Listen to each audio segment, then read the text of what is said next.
Are you tired of frustrating customer service experiences? Well, get ready for the witness, or I should say, witness of transformation through alliance as project management and customer service unite to address customer frustration and, watch this, family, redefine customer service excellence. If you're new to the channel, I'll go by the name AD. For you smart and intelligent folks out there, listen, that just simply means Ed. Today's episode is entitled The Perfect Blend, Project Management and Customer Service Unite. Again, the perfect blend, project management and customer service unite. You know, family, I'm a little hesitant about today's episode. On Saturday, I did an hour long presentation, I should say, with my good buddy and friend Phil. And we went through some of the trials and tribulations when it comes to service. And then it had me thinking about project management in a whole of how sometimes we forget that as project managers, we do provide a service.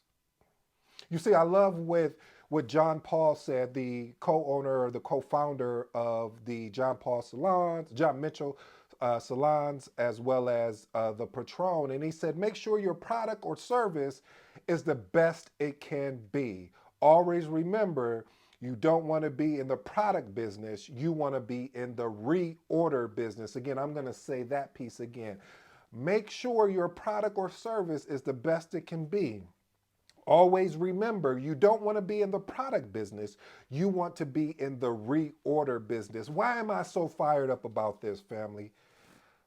Man, I didn't want to go here, but I have to go here. You see, the reason why I'm fired up about this, family, is because when, as a project manager, sometimes we lose sight of the aspects of leading good service. I mean, controlling the things you can control and letting go of the things you have no control over, yet still providing a more transparent look into the project with your customer to let them know exactly what is going on. Because as you know, frustration truly comes from the expectations that are set by the person that is leading the project. Let me unpack that. What I mean by that, family, is that if you're my client and I'm your project manager and I tell you this is what you can expect, and when you don't get those expectations, frustration comes in. And when frustration comes in, then you as a customer start pulling back. Why do you pull back? Because you no longer trust the next thing that's going to come out my mouth because of the fact that it continues to happen. So I thought to myself, well, how can I help the family as well as myself? Because this is a learning in progress, meaning that constantly there are going to be things, there are going to be elements, there's going to be situations that occur that as a project manager, you have no control over. I don't even care if you're not a project manager. If you are leading, if you're responsible for a service or product, and there's going to be certain aspects you have no control over. If the product was supposed to deliver on a certain time and it didn't deliver, and your customer is calling you and asking you where it's at, you have no control over that. But what you do have control over is being transparent and communicating effectively with that customer to inform them of why the package didn't get there on the time and date it was supposed to get there. So I'm gonna go through my 8-point framework. I just kind of thought of these things of while I had a unique experience, let's just say that, as well as in my personal life, as well as on a project that, and it just so happened I said to myself, what should I do with this information? And that's why I told you, family, on Saturday, Phil and I got together. We put some content out, and then I said, you know what? I need to put something out here too with the family. So this may be, it depends on how you guys feel about this. If you guys have experienced this, whether you are a project manager, whether you are on the customer side of things, or you were the project manager, I would love to get your comments and feedback because we're all customers at the end of the day in certain areas, at certain things that we purchase and buy. And with that being the case, let me get through this. If you can't see, I'm fired up. So I'm very excited about this because we can always get in a space where we can complain and we can point fingers. But What happens when you do something about it? That's what I love when Joe Eagle said, okay, it happened, so what are you going to do about it? Well, Joe, this is me doing something about it today. So let's talk about the first point. First point is lack of personalization. What does that mean, ED? Check this out. When a customer feels frustrated and they receive a generic response like, we apologize, we'll work on that.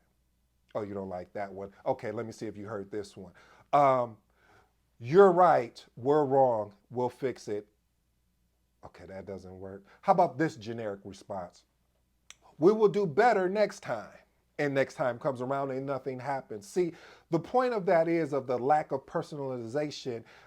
You need to understand your customer, because your customer is the number one there when it comes to doing business. So you have to understand, how does your customer want you to respond to them? And they will tell you, they will say, hey, could you give me a call? I don't like to do text messaging. Could we set up a meeting and go through what is going wrong? Or could you ping me in Teams, because I get so many emails. I don't want to see another email that comes through. So lack of personalization, and this is easy, family. We can address that in our communication plan.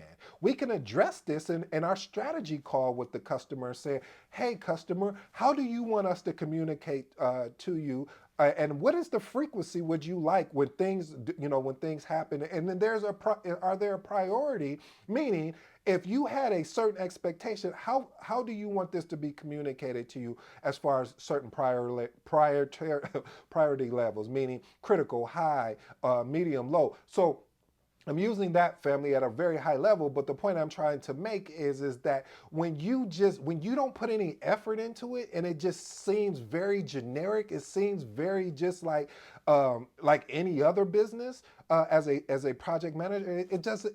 Customer's not going to want to do future business with you. I told you the quote by John Paul. He was saying, and if you let me use my imagination, he was saying, you want to be in the reorder business. How do you stay in the reorder business? You deliver an experience that's exceptional, amazing, incredible. I can continue to describe it with different adjectives, but let's move on to point number 7. I'm sorry, fam. I mean, point number 2. I get excited about these things because service to me as a project manager is your key foundation. And when I say key foundation, because if you communicate extremely well, your customer is going to have leniency on you if things don't go the way they're supposed to, due to the fact you've been very transparent. You've been very upfront about what's going on. And that leads me into point number 2, transparency in communication. See, listen, customers often express frustration due to lack of transparency and poor communication. If you told me the package will not be delivered on the day that I was expecting it, and then you give me a reason that, hey, the reason why the package didn't deliver, hey, this particular, let's say we're using FedEx. FedEx, there was a storm that happened in another state, the state it was coming from, and this is the reason why. What can I say? You had no control over that. And that's the biggest thing. I think we miss out on the fact of being transparent because we don't want to look a certain way. We're more concerned about the look when the customer doesn't even care about the look. They care about, where is the thing that you promised me of what I was going to get. And if you're upfront with me, it gives me a better opportunity to make a more informed decision. And again, we're looking for reorder business, meaning that this is going to be a repeat customer. So as a project manager, when you're dealing with your stakeholders, whether internal or external, you want to be transparent. Don't hide anything. Just be upfront and allow that customer to make a decision. Don't make the decision for the customer. Ooh, I like that. Because a lot of times we'll get caught up in making the decision for the customer because we want to look so great in front of them. But see, I don't know about you, but I love working with people that is so transparent with me of saying, hey, we did drop the ball there, and let me explain the reason why. Because there's been projects I've led where I was very transparent. Hey, that email should have went out to the client that we needed it to go out to, and it didn't. That's on me. I apologize, that, and let me show you what I will do so that won't happen again. And I'm showing you And when it comes up again, if I didn't address it, then you need to hold me accountable because I've already told you what I was going to do. So that's why it's important, family, that we implement clear communication channels and ensure that the transparency process is up to par so no one has a misunderstanding, in which equals when you have a misunderstanding, you create frustration. So again, family, this is one of those, I normally say message. This one right here, family, is what you want to ensure that you work on to do better. And I know it's uncomfortable. I know it's uncomfortable going to your customer and saying, hey, we didn't get the material, or we didn't get the delivery as we were supposed to get. And I know I told you it'd be here in a week. Now we're being told it's 2 weeks. Instead of letting that week go by and then customers like, I don't see any activity, what's going on? And then when the material gets here and it's already 2 weeks past, you go to the customer and say, oh, we're sorry, we forgot to inform you, blah, blah, blah. It's like customers are already frustrated at that point. Anyway, let me move on to point number three. Point number three, short-term profit for long-term customer loyalty. Wow, that's a lot to say there. Short-term profit for long-term customer loyalty. Okay, babe, basically, ED, what does that mean? Listen, that just basically means you are you're putting a priority on your customer satisfaction over immediate gains, in which builds a long-lasting loyalty. Listen, I don't know if you've ever heard this, family, but I'm going to share this with you just in case if you haven't. Do you know, which is weird, and I guess it really isn't weird, but I tested it out because I wanted to see if this was really true. And so what I did was I went and did my homework and I brought my results back to you. Do you know more people will talk about the negative aspect of what happened to them versus the positive? Meaning, if I'm leading your project and you have a bad experience with me leading the project, you will tell everybody that's willing to listen to you about how poorly I led the project. Okay, you don't like that one. How about if you have a experience as a customer that when you went out to eat, the experience was just horrible. You would tell any and everybody that will possibly listen to you how poor the experience was versus how amazing the experience was. And the reason why is because you may have had a certain expectation already set and established because of what you've heard from previous people or seen in the reviews. And you get there and it's a whole different experience. Let's move on to point number four. Prioritization of trustworthiness. What does that mean?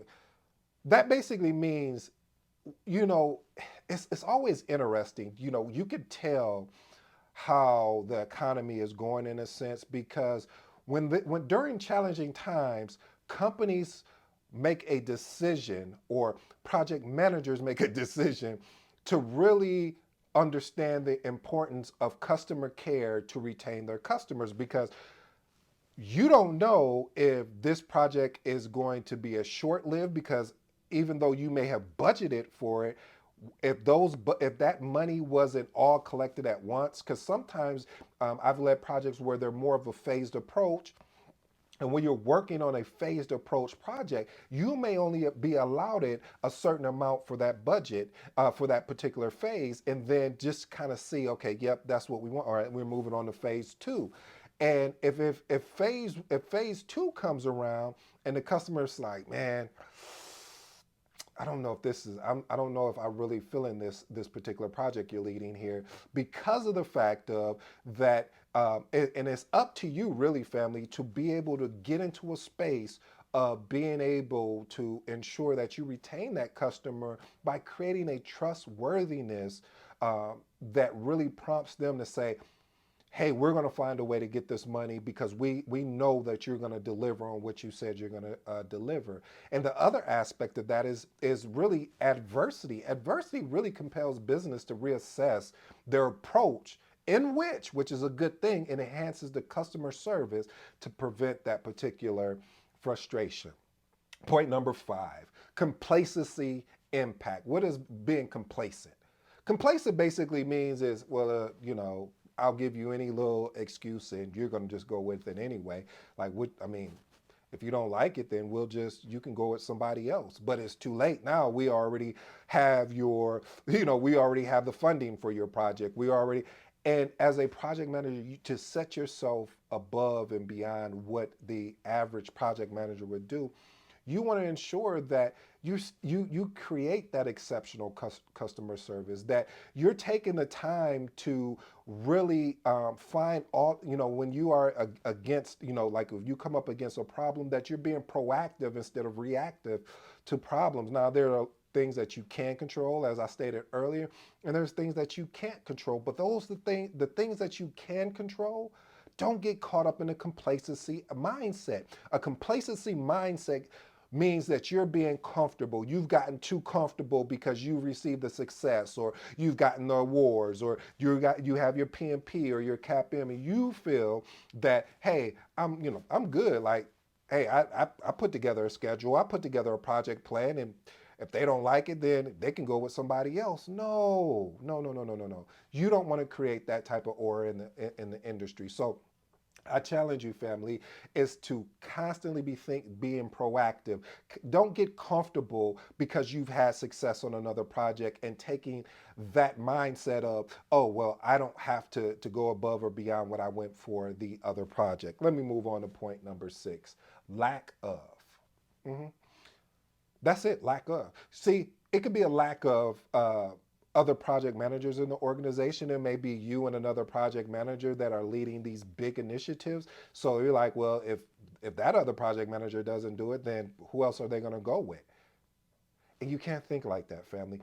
We have to always be thinking about service, service, service. And I can keep saying it over and over again because service is so important to projects. When you have the ability to deliver quality, exceptional service, I, I don't want to make any guarantees, but I'll say this: you have a better chance of a customer when they have to make a decision between a particular project management firm, between the different project management firms or different organizations or whatever, however you want to address it, they will look at you because of your deliverance and your transparency and communication. Point number 7: ignoring customer feedback. Whew. Listen, when a customer feels unheard, they feel undervalued. I don't know about you, but if you've ever had a customer service experience where you really wasn't heard, you really truly felt, I'll speak for myself, I won't speak for the family. I felt undervalued. I felt underserved. I felt that I wasn't appreciative of the business I was bringing to that organization. Now, as a project manager, when I receive feedback from customers, that's why it's important during the whole transition of that project to keep a lesson learned document, because having a lesson learned document and document it through the whole entire project gives you an opportunity to course correct throughout the whole project of ensuring that the customer understands the importance of their how they really feel, and just demonstrating a responsiveness so you can prevent frustration. Listen, I'm gonna be honest with you. You won't be able to make every customer happy.